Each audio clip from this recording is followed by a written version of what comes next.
Hey, what's going on everyone? BoHD here from PhoneDog.com. As the title proclaims, I have spent 24 hours with the LG G6 taking note of all of its unique features to see how useful and or enjoyable they are in daily use. This is by no means a full review, but this is what I like and dislike about the LG G6 after using it for 24 hours.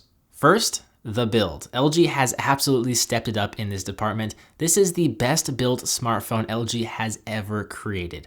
While it's not particularly innovative and kind of resembles a Samsung device, it's still a beauty to look at and hold in the hands and ultimately use on a day-to-day basis.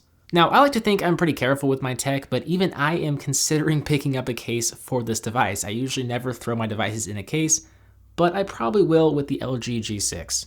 I enjoy the very noticeable use of metal around the sides of the phone. Also, there's no rattle or movement with the fingerprint scanner. If that sounds a little bit weird to mention, it's because the LG G5 scanner was a bit loose, making it feel more cheap and poorly built.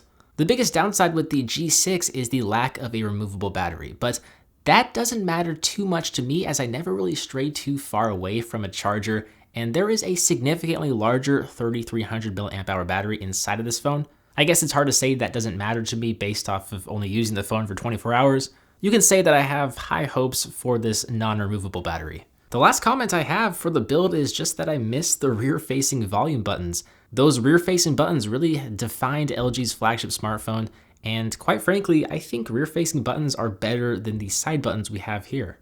The display absolutely wowed me when I first powered it on, though I'm coming from an iPhone 7 Plus. So it's a 5.7-inch QHD resolution IPS LCD display with Dolby Vision High Dynamic Range, or HDR. The first phone to feature Dolby Vision HDR. It looks great. There's not much I can really say about it at this point besides the fact that it looks very good, and I definitely like the rounded edges. It once again shows that LG is paying much more attention to its design and is focusing a lot more on the little things. The little things are kind of what you have to focus on in this day and age to ultimately help differentiate your phone with your competitor's phone. The rounded edges, while subtle, are pretty nice. I like it. The G6 is also the first phone to feature an 18:9 aspect ratio, which is a little bit weird, but you might not even notice it when you pick this phone up. Basically, it's just a little bit taller. In the software, you can actually make select apps fit the strange aspect ratio. In my testing, I haven't really noticed anything too wonky with it so far, but I've really only loaded a handful of pretty basic standard apps on the G6, like Snapchat, Facebook, Twitter, those kind of apps. The only thing is that sometimes the top portion of an app will look a little bit stretched out. That's about it, really.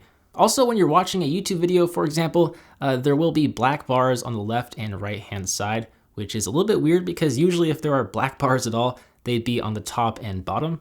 One of you guys said in a comment on our Instagram, instagram.com/phonedog, that it would make more sense for LG to feature an AMOLED panel to offset the black bars, and I totally agree with that. Unfortunately, they did not do that. Now, you will see some LG apps take advantage of the 18:9 aspect ratio, like the camera app, which lets you actually scroll through some of your recent photos up top. That's pretty neat, but I don't really expect any major third-party apps to configure themselves for the LG G6. Now, the LG UX 6.0 is running on top of Android Nougat, and it isn't very bad based off first impressions. While I have noticed the rather big icons and the lack of an app drawer, I have been paying attention to a lot of the features available via Nougat. So I haven't really spent a whole lot of time in my 24 hours of using this device looking at LG's features. I've been testing Nougat's features. The G6 is the first non-Google phone to ship with the Google Assistant, so that's great to see, especially as someone who owns several Google Home units. I love how LG and Google work really closely together. Remember, the LG V20 was the first non-Google phone to receive Nougat, or to be running Nougat out of the box. I have been enjoying the multitask functionality that is running two apps side by side at the same time. While I was at the Columbia employee store yesterday, I was actually watching the president's speech to Congress while browsing Twitter. So that was kind of cool. The phone does feel pretty snappy thanks to the Snapdragon 821 chipset with 4 GB of RAM, but it's nothing particularly revolutionary. It doesn't feature the 835 chipset or any more RAM than LG's last two flagships. Its speed and fluidity with Android Nougat is very refreshing though, once again coming from the iPhone 7 Plus. I haven't had a ton of time with the cameras, but I did take a few pictures with the main 13 megapixel f1.8 sensor and the 13 megapixel f2.4 wide angle sensor. The wide angle sensor is what really continues to impress me. It was found on the G5, but it's still neat to see here and a lot of fun to use. But I actually ended up using the 5 megapixel f2.2 front facing camera the most in my first 24 hours of using this phone, as I use Snapchat pretty frequently. I just love how wide it is. It feels like one of the widest front facing sensors I've ever used. So I'm writing this script now with the battery life at about 24% and the screen on time at about 3 hours. And that's after watching YouTube videos, listening to music with and without Bluetooth earphones. I was using the AirPods and they work just fine with this Android device. That includes multitasking and various social media updating. The battery life appears to be on the average side of things to slightly above average, but it's going to take obviously some more time testing this phone for me to really form a verdict on the battery life. I will say the speakers are surprisingly decent, even though the phone is IP68 water resistant and sound is only blasting out of the bottom right hand side of the phone. What is good to see, and I hate to mention it, is of course the headphone jack.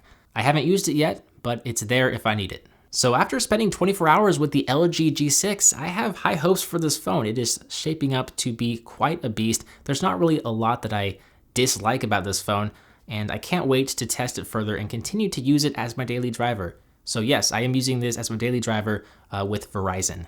If you have any questions, let me know in the comments down below and I'll do my best to answer them.